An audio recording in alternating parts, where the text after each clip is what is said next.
Hola, esto es La Mágica Historia. El gobierno ha decretado fase 4 para el plan de medidas contra el coronavirus. Fase 4, fase 4. Eh, y nuestro presidente Sebastián Piñera ha dicho que si es necesario se ocupará la fuerza para aplicar estas medidas. Se los dije. ¿Todo por qué? Porque el coronavirus nos va a matar. Sí, nos va a matar, pero de hambre. Claro que sí, este tongo de la OMS ha resultado bastante beneficioso, pero no para nosotros. Eh, ya lo dijimos antes, acerca de la enfermedad no es mucho lo que puedo aportar, ya que desde un comienzo esta enfermedad ha sido el mayor ejemplo de desinformación de la historia. No hay nada que se pueda decir de esta enfermedad que no tenga una contrapartida, oficial o extraoficialmente. Diga lo que quiera, no hay nada en concreto.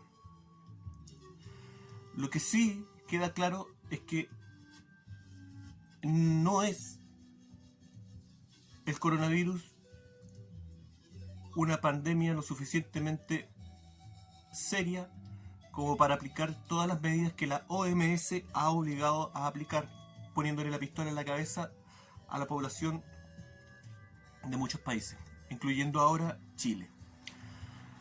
Que hay 1000 muertos, 2000 muertos, 3000 muertos en China por coronavirus. ¿Y qué?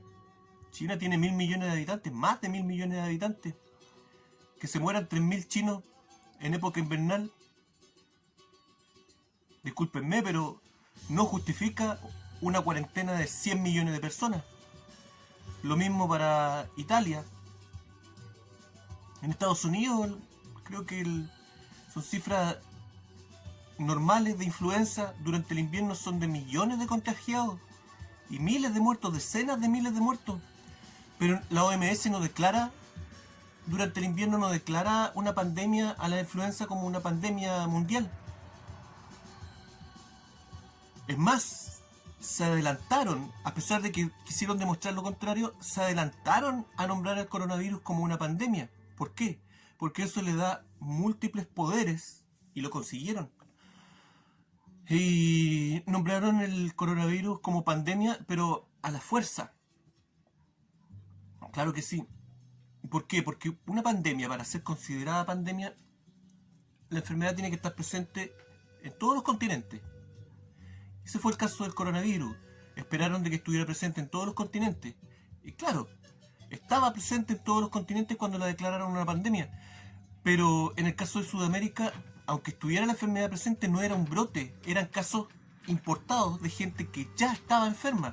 Por lo tanto, no debería haberse considerado el coronavirus como una pandemia tan rápidamente. Pero sin embargo, claro, están desesperados.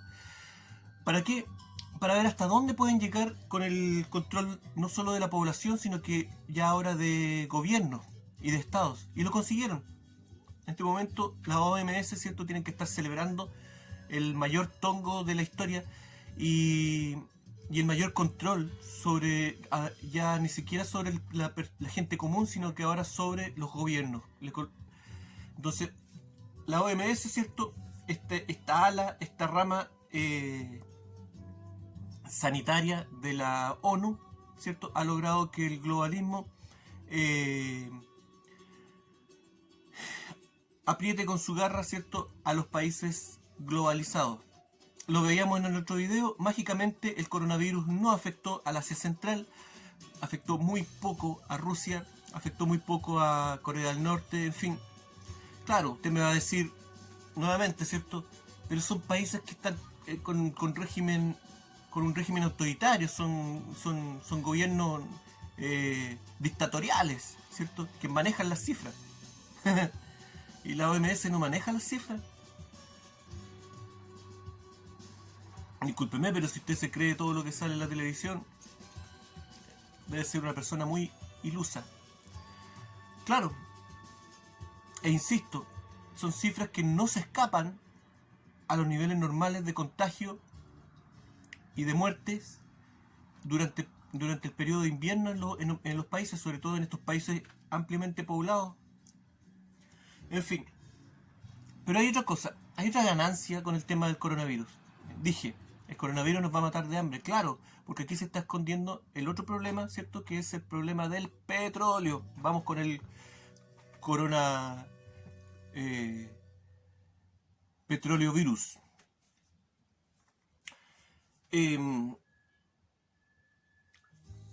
Usted va a decir, otra vez con el tema del petróleo, ¿cierto? Como una excusa. Claro que sí. ¿Por qué? Porque, lo queramos o no, actualmente la política internacional se maneja por el petróleo. El que tiene el control del petróleo tiene el control de la política internacional. Y en este caso, ¿quiénes controlan el petróleo? Solamente Rusia y Estados Unidos, a través de sus yacimientos nativos, naturales, pero también a través de los países asociados, ¿cierto? Y controlados de alguna manera por estas dos potencias. La heredera del Lulo anda por ahí. En fin, decíamos, ¿cierto?, de que el que controla el petróleo pues controla la política, controla el mundo. Por lo tanto, hay un dicho que dice, no, la princesa no solamente tiene que ser una princesa, sino que también parecerlo, o algo así. Aplica de la misma manera, ¿cierto? El dueño del mundo, la potencia dueña del mundo, no solamente tiene que ser dueña del mundo, sino que además parecerlo. Y aquí viene el asunto. Estados Unidos va a hacer lo que sea para, y Rusia igual, para dar a entender de que son los dueños del mundo. Y al parecer no es tan así. Vamos. Analicemos primero Rusia, ¿cierto? Pausa, voy a controlar a ese animalito. Ya, aquí está la heredera del Lulo, que está incontrolable, ¿cierto? Como la política exterior. En fin, decíamos entonces Rusia, ¿qué pasa con Rusia, cierto? Obviamente entre Rusia y Estados Unidos van a hacer lo que sea para entorpecer el comercio de petróleo, ¿cierto?, del otro. Vamos con Rusia. Uno de los aliados. ¿Rusia tiene petróleo? Sí, tiene petróleo. Tiene gas, ¿cierto? Tiene oro, ¿cierto? Pero necesita venderlo y necesita entonces pasar el petróleo, comercializarlo y tener vías de acceso hacia Europa. Una de esas vías de acceso históricas para Rusia es Bielorrusia, un país que está al norte de Europa del Este, ¿cierto? Y que ha sido un aliado desde el tiempo de Boris Yeltsin. Ahí hay un dictador, Lukashenko, Alexander Lukashenko. Y este señor, por el hecho de ser un dictador, ha sido castigado por la comunidad europea, ¿cierto? Se le han aplicado distintas sanciones, pero a este señor no le interesa porque siempre ha estado patrocinado por Rusia. Papi Rusia ha patrocinado a Bielorrusia. ¿De qué manera? Entregándole dinero, auspicios, ¿cierto? Y todo tipo de cosas. Pero además, Rusia ha construido en Bielorrusia un tremendo aparataje industrial de refinerías de petróleo, en donde se refina petróleo ruso. Eso con la excusa de llevar petróleo ruso a Bielorrusia y luego hacer, ¿cierto?, todas estas cañerías hacia Europa. Esa era la jugada de Rusia y Bielorrusia y la amistad, ¿cierto? Pero ¿qué es lo que pasa? Estos últimos años, la comunidad europea, ¿cierto?, ha levantado las sanciones que tenía contra Bielorrusia e incluso le han comenzado a dar dinero a este país, a subvencionarlo de alguna manera, ¿cierto? Se lo están aguachando, por decirlo de alguna manera. Y se están pasando por alto que Bielorrusia sea una dictadura, algo que antes, ¿cierto?, les importaba mucho, ahora parece que a la comunidad europea le importa bien poco. se enfrió, ¿cierto?, la relación entre Rusia y Bielorrusia. ¿Hasta qué punto? Hasta el punto de que el año pasado incluso este caballero se ha atrevido a comenzar a robar ya directamente de las cañerías el petróleo y el gas ruso. Algo grave, algo súper serio. Pero se ríe, se mofa este señor de Putin, ¿cierto? A la espera de qué es lo que pasa.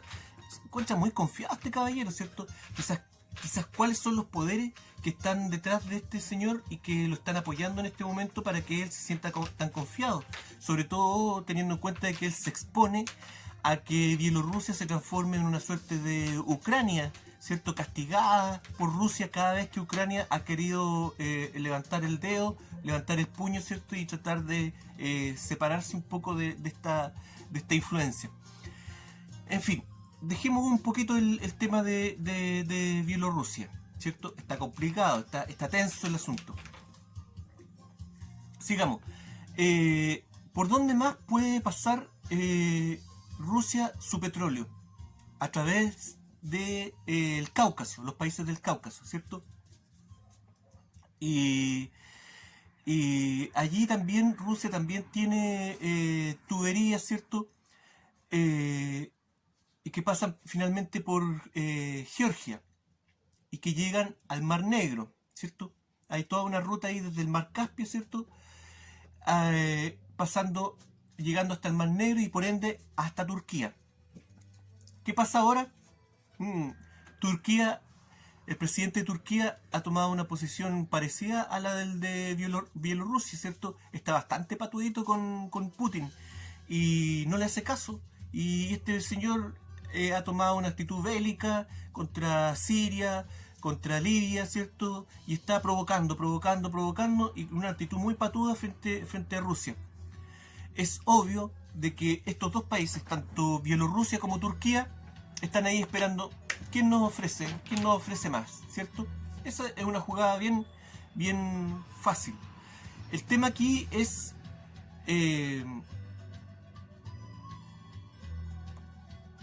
toda esta área de Crimea, ¿cierto?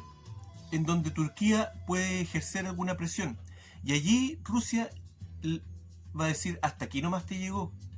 A Crimea no me lo tocan. Porque claro, es ya el último reducto que tiene Rusia para poder ingresar a Europa y para tener una entrada al Mar Negro y posteriormente al Mediterráneo. Es muy importante Crimea, ¿cierto? Siempre todos los conflictos importantes de Rusia tienen que ver con la zona de Crimea. Muy bien, eso es lo que está pasando un poquito con Rusia. Le están cortando, ¿cierto?, las vías de acceso, ¿cierto? Uno podría pensar, Estados Unidos tiene la situación controlada, a Rusia lo tienen ahí, ¿cierto? Más encima, Estados Unidos dice, Rusia tiene petróleo, nosotros también tenemos petróleo, y lo estamos explotando y tenemos mucho petróleo y de hecho tenemos una industria fuerte petrolera. Claro, pero no todo el petróleo es igual. Se nos dice constantemente que el petróleo se está acabando en el mundo. Eso no es tan así. Hay países que tienen mucho petróleo, pero no por temas políticos no lo pueden comercializar. Es el caso, por ejemplo, de Irán, que tiene unas tremendas reservas de petróleo y petróleo crudo de buena calidad que no es tan caro de extraer, pero por el tema político lo tienen ahí bloqueado a Irán. Lo mismo pasa con Kazajistán, este país enorme del Asia Central, ¿cierto? Que muchos dicen que Kazajistán podría ser el Dubái del Asia Central, pero por lo mismo Kazajistán también tiene una suerte de dictadura de un señor que está en el poder desde el tiempo de la Unión Soviética, desde los años 80. Y ahí está Kazajistán, tampoco puede comercializar su tremenda cantidad de petróleo que tiene en el país.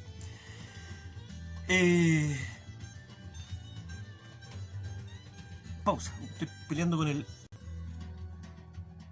Ya. Decíamos entonces de que no todo el petróleo es igual, ¿cierto? No todo el petróleo vale lo mismo extraer todos los distintos yacimientos. Por ejemplo, tenemos el caso de Canadá, que Canadá extrae bastante petróleo, pero no tiene petróleo crudo, petróleo líquido. Los yacimientos que está explotando Canadá son yacimientos de algo así como barro con petróleo, y les traen el petróleo a ese barro. Eso sale muy caro y es poco viable, pero es lo que tienen y es lo que hay, digamos. Estados Unidos tiene también una gran industria petrolera, pero ¿de qué tipo? Estados Unidos lo que está explotando es petróleo de esquisto. Lo veíamos, ¿cierto? En un video anterior, ¿cierto? Esta piedra con forma de madera, ¿cierto? Y que se puede extraer gas y petróleo de esta piedra, pero de una manera muy cara. Lo que hacen allí, ¿cierto? Es meterse a kilómetros de profundidad en la veta de esta piedra y fragmentarla, quebrarla por distintos medios hidráulicos, por explosiones, qué sé yo, y eso produce, ¿cierto?, los efectos de presión y los efectos químicos para que la piedra suelte el petróleo y el gas que tiene.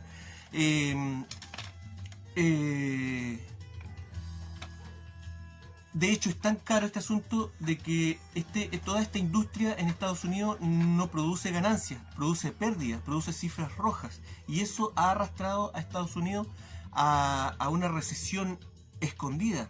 Claro que sí, Estados Unidos no es el poder económico que quiere dar a entender. Pero lo dijimos al principio del video, ¿cierto? El dueño del mundo no solamente tiene que ser dueño del mundo, sino que parecerlo. Por lo tanto, Estados Unidos mantiene esta industria artificialmente, así como muchas otras cosas. La agricultura de Estados Unidos también es un tongo. La agricultura de Estados Unidos también produce números rojos. ¿Por qué? Porque sus cultivos de grano lo producen en el oeste, en el oeste americano, ¿cierto? Una tierra infértil que para poder lograr cultivar allí sale más caro que lo que cosechan. En fin, Estados Unidos es un tongo en muchas cosas. Y no es la economía que quieren dar a entender. Y ahí están críticos. Ahora ustedes dirán, ¿por qué Estados Unidos no busca métodos, ¿cierto?, de energético optativo, ¿cierto?, combustible optativo? Claro que lo puede hacer, ¿cierto?, con este mismo dinero, tremenda cantidad de dinero que invierten en explotar la industria del petróleo de esquisto.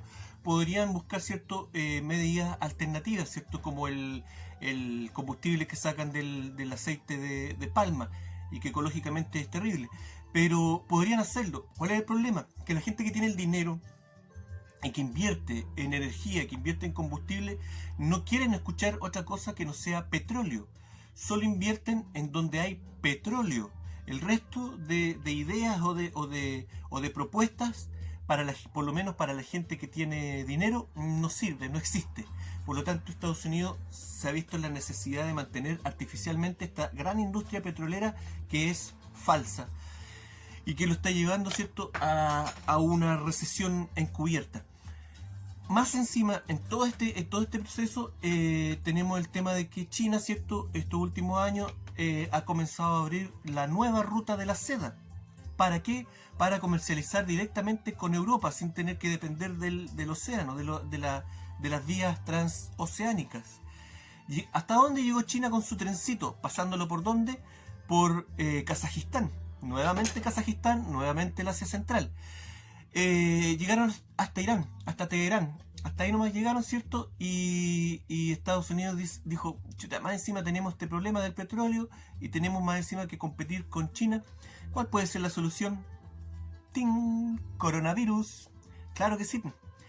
Y allí han logrado encubrir y darle un freno, ¿cierto?, a un tremendo país con una enfermedad que mate 10.000 personas nuevamente. Para un país de más de 1.200 millones de personas está dentro de lo normal, pero paralizaron una gran región de China.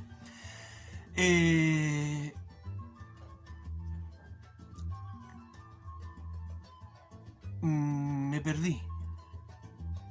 Pausa, me voy a ordenar un poquito. Ya, estábamos hablando del Asia Central, el factor del Asia Central en todo esto de la tensión internacional, política internacional. Vamos a hacer un resumen de qué es lo que significaba el Asia Central históricamente. 4.000 años atrás. ¿Qué es lo que pasa? Nosotros vemos la historia, ¿cierto? Nos cuentan la historia de Europa, la historia del Medio Oriente, ¿cierto?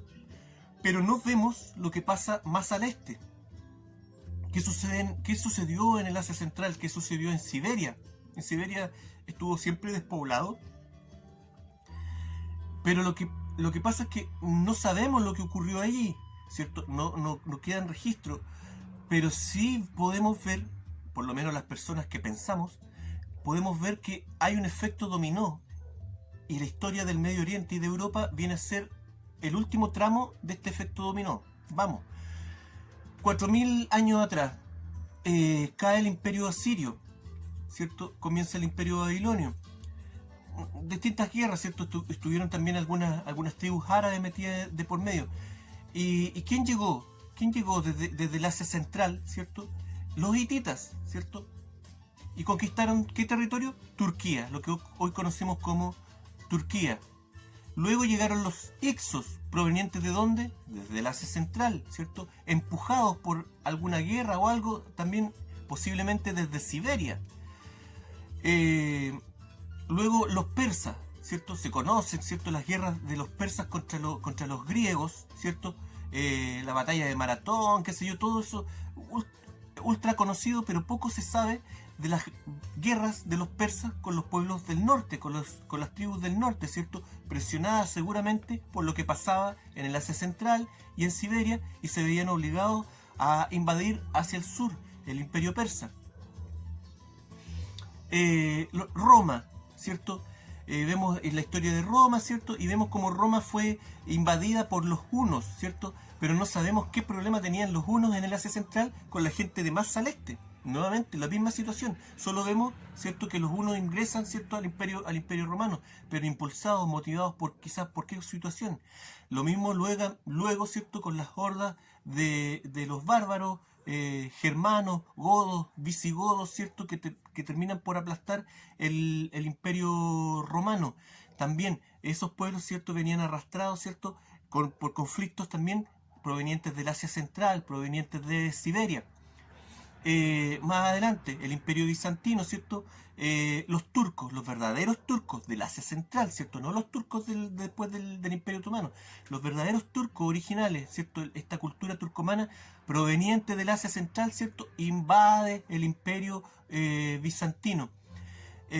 Hasta el día de hoy, la Segunda Guerra Mundial, ¿cierto? Los rusos le ganan la guerra, ¿cierto?, a la Alemania nazi, con soldados provenientes ¿de dónde? De Siberia y del Asia Central, ¿cierto? Stalin casi despobló estas regiones, engrosando sus filas para esto.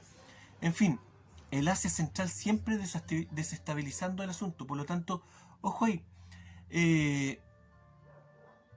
Como decía, el tema de Crimea, si se nombra en la televisión, es porque ya el asunto está pasando a negro. Lo mismo si nombran, por ejemplo, a Kaliningrado. Kaliningrado es una ciudad rusa que podría ser como el Hong Kong ruso.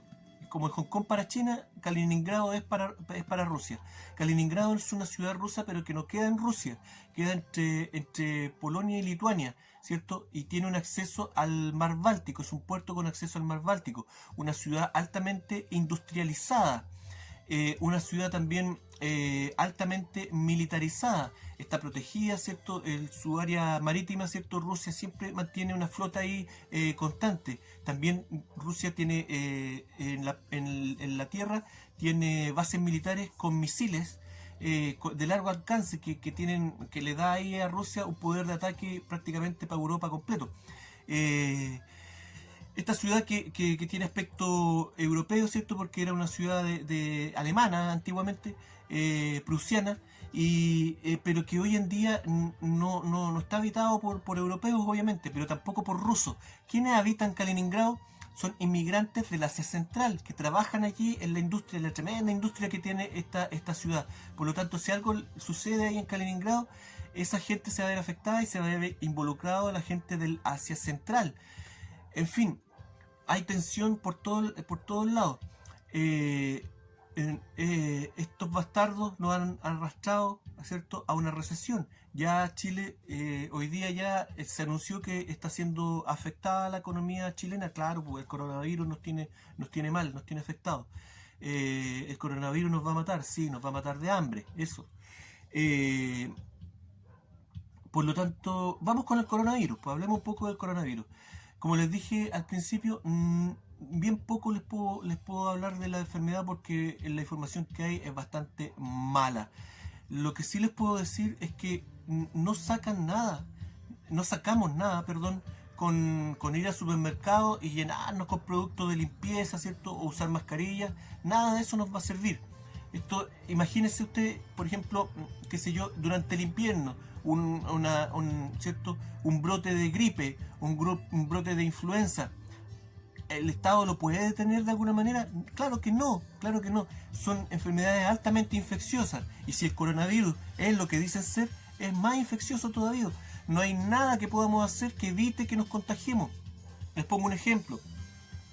Estas enfermedades, y se dice también lo mismo del coronavirus, se transmite también a través de materia fecal, a través del excremento, ¿cierto? Por lo tanto, cada vez que nosotros tiramos la cadena del baño, creamos, ¿cierto?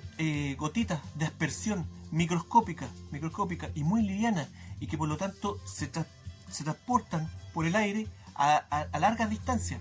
Esas gotitas son aspiradas por nosotros en la calle. Todos los días nosotros aspiramos material de este tipo, pero nuestro cuerpo está preparado para defendernos de este asunto. Ahora, si hay una enfermedad nueva, obviamente, claro, todavía no tenemos la inmunidad, ¿cierto? Pero ese es el asunto. El virus va a estar en el aire, en el ambiente, aunque nos protejamos las manos, aunque nos protejamos la boca, el virus va a entrar por los ojos. Hay un montón de ejemplos, por ejemplo, cómo se transmite la gripe. Una persona con gripe, hay videos donde muestran, ¿cierto?, cómo la persona va infectando todo lo que toca. Son enfermedades altamente infecciosas. Por lo tanto, no sacamos nada con perder la calma. El gobierno nos está poniendo la pistola en la cabeza, no tenemos nada que hacer ahí. Vamos a tener que asumir por fuerza las medidas que adopte el gobierno, que espero de todo corazón que no sean excesivas. Creo que ya son excesivas. Creo que el hecho de que se hayan suspendido las clases, el hecho de que el gobierno haya decretado aislarse, ¿cierto? Aislar los puertos, aislar los aeropuertos, es absolutamente innecesario. En Chile todavía no existe un brote como tal de esta enfermedad. Por lo tanto, el coronavirus ha hecho que la OMS, la ONU y todas estas mierdas globalistas, ¿cierto?, tengan más poder que nunca. No me cabe la menor duda de que todos los años, de ahora en adelante, ¿cierto?, va a haber alguna infección para controlar a cierto grupo de la población o para controlar un país completo. La OMS ya lo demostró, puede ponerle la pistola en la cabeza al país que quiera dentro de los que están globalizados. Los países que no están globalizados, milagrosamente, no tienen coronavirus. Eso. Cuídense, que estén todos muy bien. Chao. Esto fue La Mágica Historia.